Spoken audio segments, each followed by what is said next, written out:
I will just be kind of going over a brief overview of key outcomes from the Women Minneapolis Fund.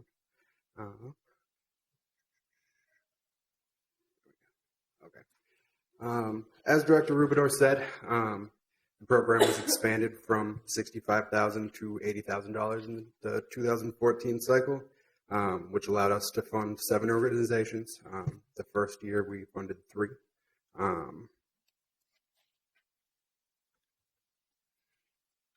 Through the support of the Women Minneapolis Fund, these projects were able to engage 318 diverse residents. They also conducted resident surveys on 5,000 residents. More than 15 trainings and workshops were held around developing leadership skills and knowledge of the civic process to enable underrepresented communities to be able to more fully participate in their communities and in local government. More than 20 meetings were held to inform residents on issues going on in the city and decisions being made that directly affect them, and also give them a platform to be able to have their voices heard. Recruitment and training led to 13 people of color applying to boards and commissions, 7 of which were appointed. Project efforts contributed to policy change by assisting in the passing of 2 new city ordinances related to food equity in the city. Many of the projects engaged youth in some capacity. 62 youth participated in overall. 105 activities were offered. The activities revolved around youth leadership and civic engagement and health activities, and 27 youth were employed. A highlight of the youth activities was a partnership made with the University of Minnesota Extension Cooking Matters, where they set up a weekly cooking class for the youth to be able to learn how to cook a healthy meal. And afterwards, they were given the groceries to bring home and cook them for their families. I will go over some of the project highlights. Appetite for Change trained 7 North Minneapolis community members to better understand the complex food system issues in the city of Minneapolis so that they would be able to become food ambassadors for their communities and engage in organizing and advocacy around food equity. They were also one of 10 organizations that were selected to be a part of a national cohort around food equity. They were invited by the Union of Concerned Scientists.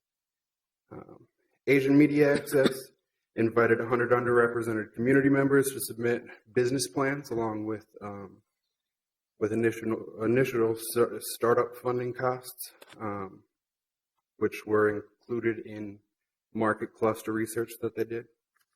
There might be a question on this specific one. Is that right, Councilmember Frye? Yeah, I've probably got questions on each of them. Yeah.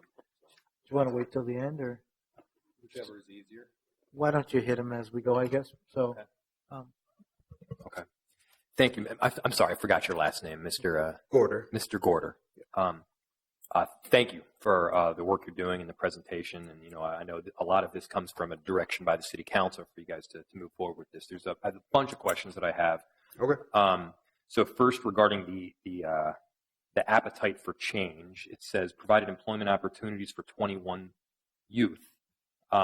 What exactly does that mean? I mean, we only gave $15,000 in total. How are 21 youth employed?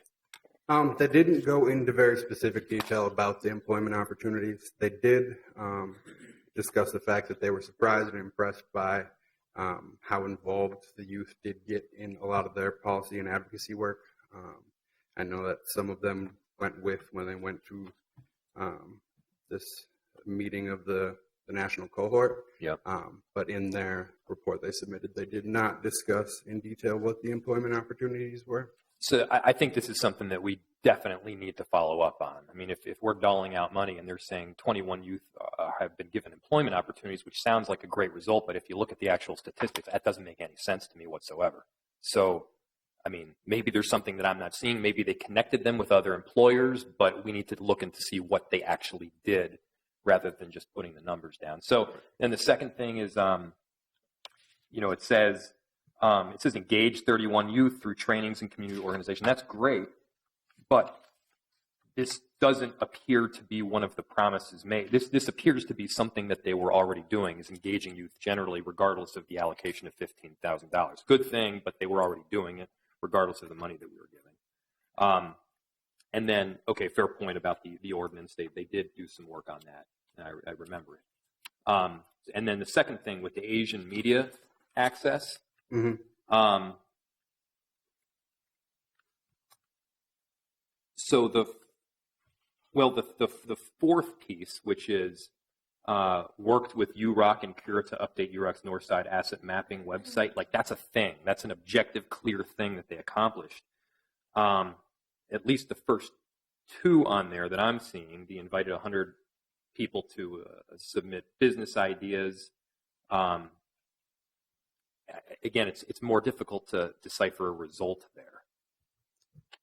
Yeah, in the report, a lot of the things from those discussions, they were incorporating in things that they referred to as related to their future visioning plan that they were going to be starting after this grant cycle. So a lot of it was research around the things that they wanted to discuss while making this economic development vision plan. Okay. Okay, you can keep going. I probably have more questions, and I'll just kind of ask him, Mr. Chair, if that's all right as we go. Yep. Yeah. That's excellent. So, like you mentioned, they worked with UROC and Cura to update that Northside Asset Mapping site. They added health information, urban gardens, physical exercise opportunities, and they also made the map interactive, so community members would be able to add activities to the map. The Council on American Islamic Relations hosted a voter registration booth at Twin Cities Day of Dignity. They were able to register 50 residents to vote. They also traveled to Washington, D.C. To join 280 delegates from over 20 states at the first ever National Muslim Day. They met with elected officials and Congress staffers. And they were also split into groups to meet with representatives from Minnesota. And they were able to meet with all 10 of Minnesota's federal legislators. So on this one, I've got a couple questions too. So the registered 50 people to vote during the vote registration drive. Again, that's a result. That's a clear objective that was met. The participated in the first ever National Muslim Advocacy Day. So was this made possible by the One Minneapolis grant, or is this just something that the organization did? They specified it as one of the things that they did. So that's what we need to be really tracking here. I mean, we're giving money out, and we need to say, are these results, these victories that they're claiming? And yes, I would agree, 50 people being registered to vote, that's a clear, tangible victory. But I mean, with this second piece, also, potentially a very good thing, but are we paying for their flight? Are we paying for their hotel? What exactly is our money going to? That's what I would like to know, I think, going into the future. Okay. Sorry, keep going. Yeah. So the Lake Street Council held 2 trainings in 2 different languages, focused on applying for boards and commissions. 48 people attended those trainings. And as mentioned before, that resulted in 13 people applying and 7 being appointed. They also expanded their own leadership by appointing 2 entrepreneurs of color to their board. So on this one, if you want to go back, I think the recruitment of the 14 individuals and ultimately having 7 appointed, I mean, that's one of the core goals of One Minneapolis. It is to diversify our boards and commissions here at the city. And I applaud Lake Street Council for finding a way to get 7 new people on there. That's great. That's a real result. A lot of these other things, though, it's not at all related to the One Minneapolis grant. The 60 entrepreneurs of color voiced their opinion about equity issues to elected officials. Also, it's a good thing, but it has no relation, as far as I can tell, to the money that we gave them. And if it does, I would certainly welcome that information. They hosted 16 meetings. Again, I'm trying to figure out what the relationship is. I think a big part of it is getting involved more in just local government and the civic process in general, especially the trainings. But I think that is how they're trying to connect it to the goals. I don't dispute that all of these are good things. The question is whether these are objectives that are part of their organization's mission, their general mission, or this is the result of the money we gave them. Right.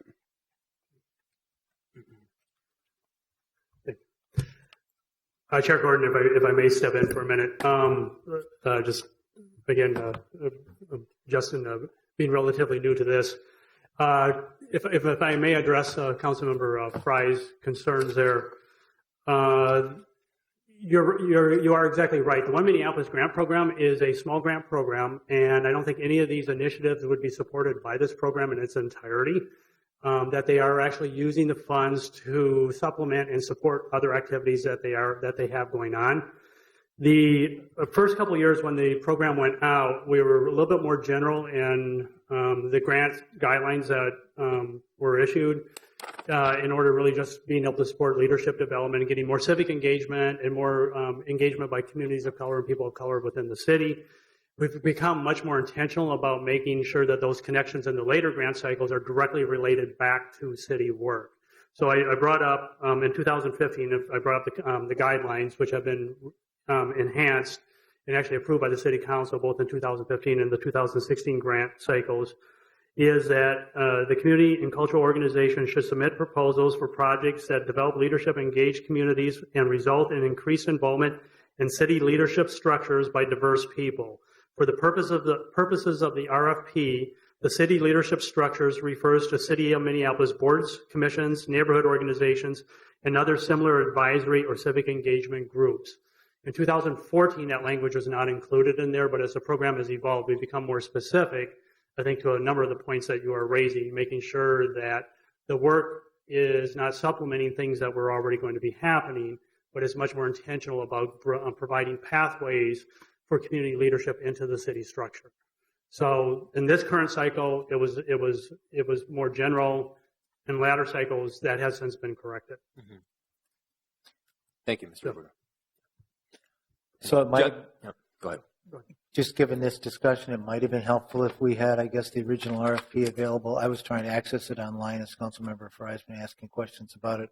I did find 2013s and 2015s, and clearly the expectations did change, and it's been growing through there. I haven't found 2014s yet, but that's all right. But I think that it probably was more general funding to support things like building capacity, reaching out to diverse communities, and engaging them. But Chair Gordon, I also looked online while the discussion was going on, and the previous cycle RFPs are not on there, but 15 and 16 are. 2015. Well, maybe you can, if we find those, maybe you can help get them to us so that at least committee members can check them out if they want to. But just, if Chair Gordon, if I would just reemphasize the point, I think Councilmember Fry's point is very valid, and that actually led to the evolution of the program guidelines as it was rolling out, making sure we were driving to results that were measurable within the city structure. Absolutely. Did you have more questions, Councilmember Fry? I do, but on the next, there's still more to come. Yeah. Okay. And Justin, you're doing a great job. Thank you. Okay, so Twin Cities Media Alliance, they hosted media literacy workshops that focused on photography, news reporting, blogging, video production, and social media to provide participants with the skills needed to shift how North Minneapolis is portrayed in the media, and also to help them become leaders in the community. They partnered with community groups to find locations and to recruit participants in these programs, and they recruited 5 media professionals to teach the workshops. 10 workshops were held in total, and they were attended by 16 community members. Right. So on this one, it's more of this kind of the same concern. It's the result are the holding of 10 workshops. And 16 people in total from the $10,000 allocation. So I think we need to be, and I'm sure we're, hopefully we're doing this in 2016 and moving forward, 2015. But we need to be really specific, I think, going forward. So, yeah, keep going. And Councilmember Fred, they did get, a result of the program. They had a number of articles published in the Daily Planet. So that is kind of a solid outcome. What were those articles? I don't have the specifics on exactly what they were. They encouraged people to just kind of write articles about issues that were going on to kind of engage their community, basically. Yeah, I would like to know. I'd be really interested to see which articles those were. So this is in the year of 2014? Yep. I guess 2015. Okay. And Youth Care provided leadership opportunities by assisting youth in planning and leading a 125 participant lock-in at the North Community YWCA. They also developed presentations for the Youth Care Board of Directors meeting. They also conducted focus area sessions that help participants develop skills in health and wellness, teen tech, and in arts and culture. And Voices for Racial Justice did not submit a final report due to staffing changes in the organization. So the organization still exists, right? Yes, I believe so. Have we reached out to them again to ask for a report? Not recently, no. They did submit a letter that's attached to the There is to the staff report. mid-report.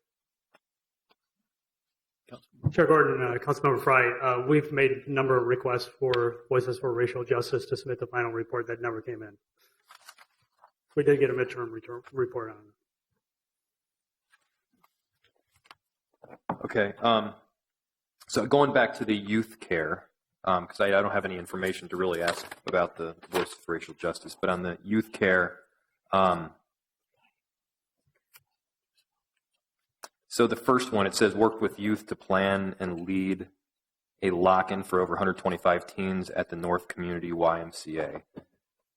I mean, this is an annual event that they have, regardless of the funding that we gave them. So this event would have taken place anyway, regardless of our allocation.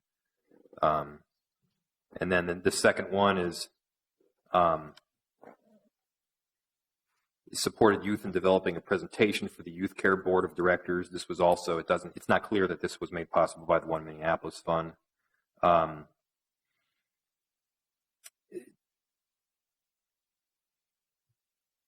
Yeah, I mean, I guess this is the same questions that I've had in some of the others, which is it's just not clear. I mean, it sounds like their mission statement and the activities that they're already involved in.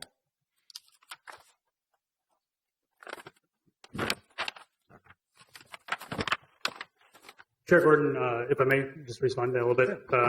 And Chair Gordon and Councilmember Fry, I think you're correct in that pretty much not all of these, but a number of these projects would exist outside of the One Minneapolis Fund. The idea here is that many of these organizations really have a difficult time continuing to do this work.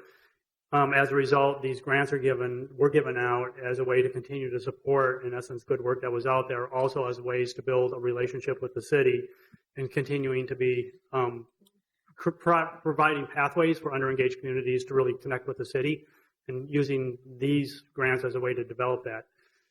As this don't mean to be redundant, but as this program has evolved, we've changed that, and the guidelines have been changed in order to be more specific in that particular area. I think it's safe to say in the first two cycles, the first cycle, I forgot the grant amount, I think it was $50,000 or $60,000 total, $65,000 total. It was really these were the first two initial years. It has honed in much more specific in that particular area, because we were finding that the general results were we were supporting work that was going out there. We needed to be more intentional about not only to develop a relationship, but then also to providing those pathways into the city, into civic engagement. So I think your points that you're making are very valid and very accurate. In a couple of situations, they were very specific outcomes that came in that were directly related to what the overall goals are. the program has since changed since that time. So the report is a bit dated simply because of the lag in the funding cycle.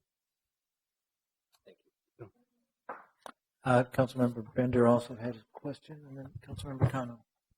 Thank you, Mr. Chair. I just wanted to note that, I think these are all good questions, and it's important to have sort of transparency in our documentation, but, these are very small grants that we're giving, and so I think there's probably a policy question to ask, which is, do we want to give grants of $5,000, that small amount, and then what could we expect for that? And I also just wanted to note, I think that the degree to which, the specificity and the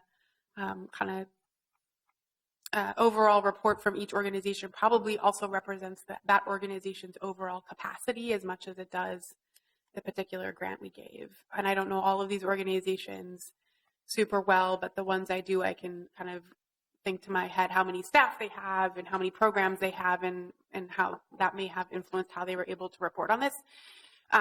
So I think this presentation was really helpful. I think it probably raises some policy questions about, with a very small amount of overall funding allocated to this program, is it better to keep spreading it out to try to get to a number of different cultural communities and a number of different types of outreach and engagement?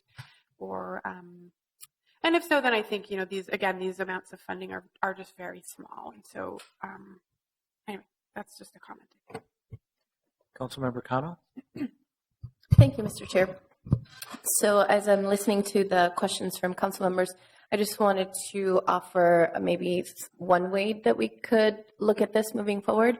And I'm sharing this as a person who worked in the nonprofit world for a long time in a very grassroots organization where we didn't have retirement funds, we didn't have benefits, we didn't have a lot of the things that obviously we have now as council members.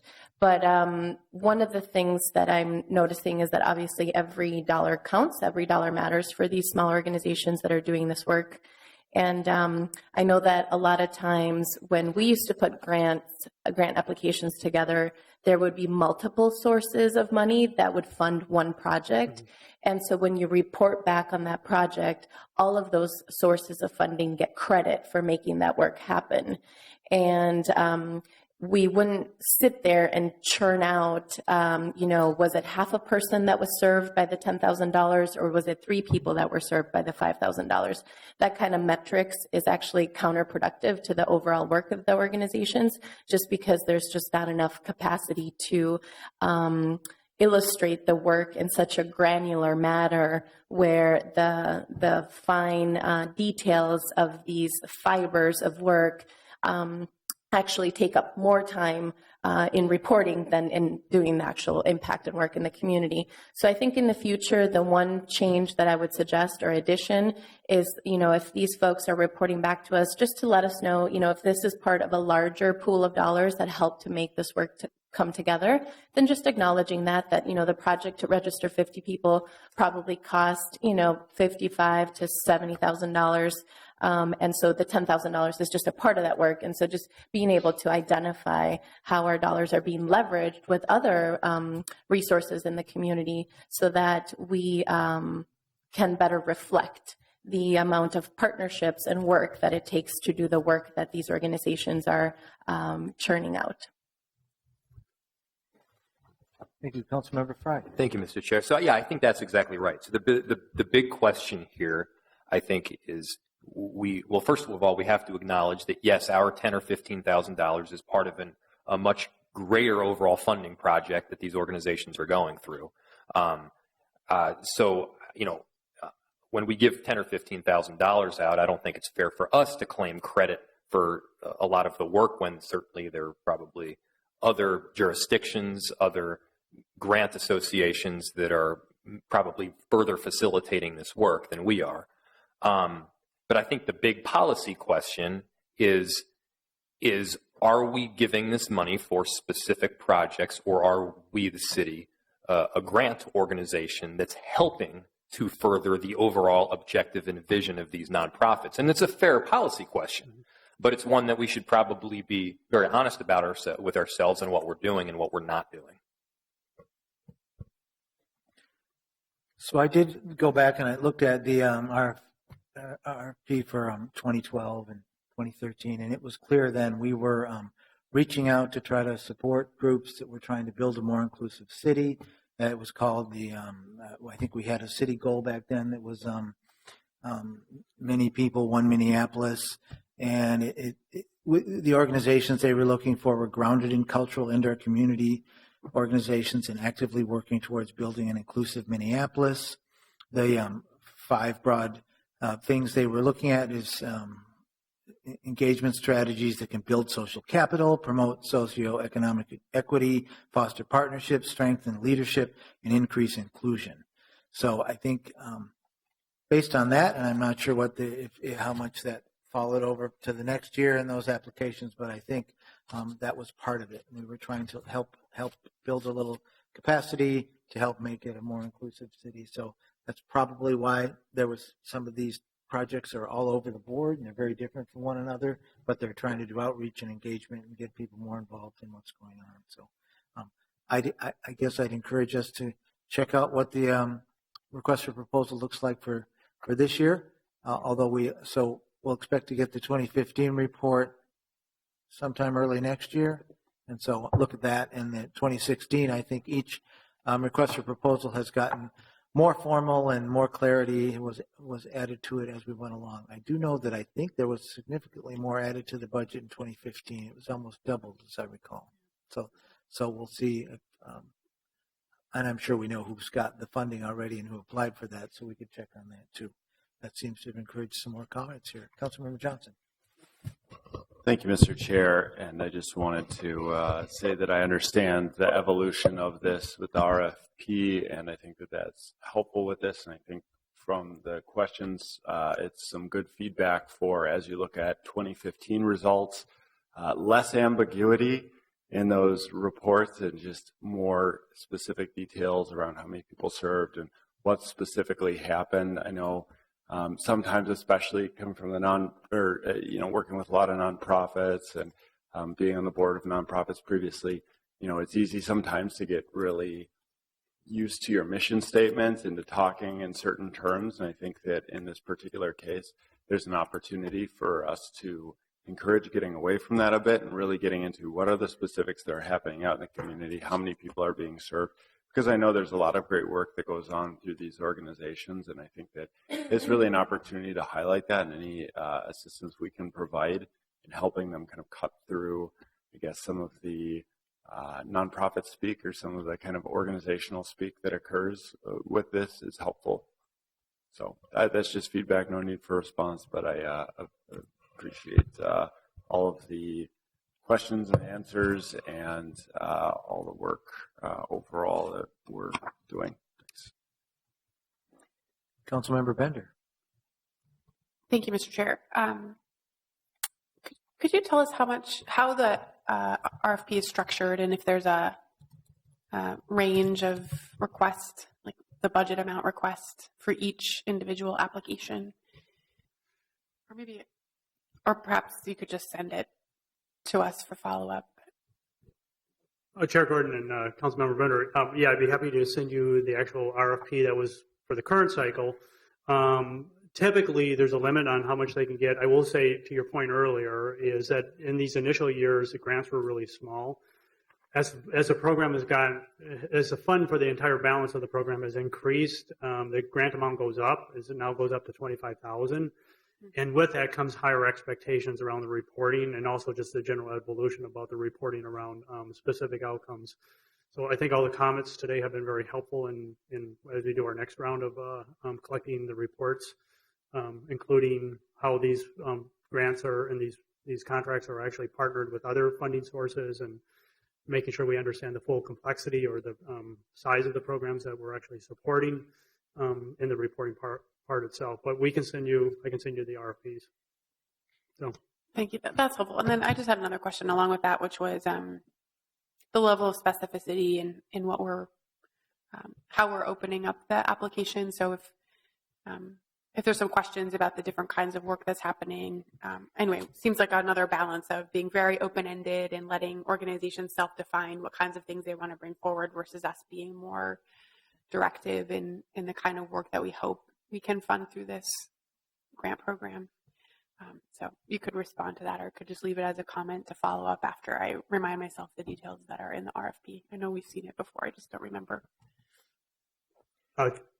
Chair Gordon, ahead, sure. Councilmember Bender, if I understood your question correctly, it's much more specific and much more directed at this point. There's two different types of groups of funding for two different types of outcomes that we're looking for from the organizations. And again, as this has evolved, it's become much more specific. So.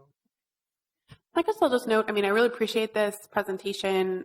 We created this fund, the city, I think in order to supplement the work that our staff is doing, the work that our neighborhood organizations are doing, in order to fill some of those gaps that we know we're not hitting. We're trying to do better. We're trying to be more inclusive in our city-directed outreach. We're trying to help and support and encourage our neighborhood organizations to be more inclusive, but we know we're still missing cultural communities and folks who aren't represented through those methods of engagement. So I think this is really important work. And so there's certainly, I think, always ways to refine that kind of work and decisions to make about how many organizations to support versus maybe supporting a few in a more meaningful way. But I just want to say overall, I really appreciate where this is trying to go, and thanks for the report.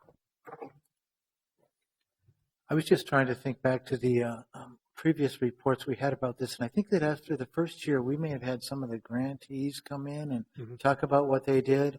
And I was struck by how the committee at that time was incredibly excited about it and thought One Minneapolis was just absolutely fantastic. It was just a little different this year. And I'm not quite sure why, but yeah, it was. So we might want to think about something like that next time. Councilmember Frye. Thank you, Mr. Chair. I just wanted to reiterate a point. Every one of these organizations is doing extraordinary work. There's no question about that. The question is, how are we allocating funds? At what dollar amount are we allocating funds? And then what are the end results that we're specifically looking for? And, I'm glad that we're being more specific about that or for 15 and 16. And, as Councilmember Bender mentioned, that we are trying to broaden the diversity of a lot of our, for instance, neighborhood associations, a lot of our boards and commissions. I think that is a critical result that we need to be looking at. And if that is in fact a critical result that we specifically value, that should be the goal. If it's not, if it's something else, then we can certainly go that direction as well, and that's a policy consideration to be made. Yeah, and I think that we did clarify that goal, including involvement in neighborhood organizations, although I still think the last RFP it sort of listed examples of expectations, and then there was a general phrase maybe, or other leadership opportunities in the city. And I also think it's very important that we take it very seriously where we're spending the public's money and these grant dollars, what it's going to support, what it isn't. I don't want to act like I don't, and the more we can clearly tie it to identifiable goals, the better as far as I'm concerned. I think we sometimes as a city do maybe too much of these small granting, these little contracts, thinking we're making a bigger difference than we are just because we think, we've invested it in something good. So I appreciate people taking a look at it, asking questions, and being attentive. So thank you very much, Councilmember Frye and everybody else. Councilmember Cano, did you have any more comments? No, sir. All right. Then I think we're prepared to vote to receive and file. Thank you very much for the presentation. Thank you. I will move to receive and file. All those in favor say aye. Aye. Opposed say no. That motion carries. And then seeing no further business before us, this meeting is adjourned. Thank you, everybody.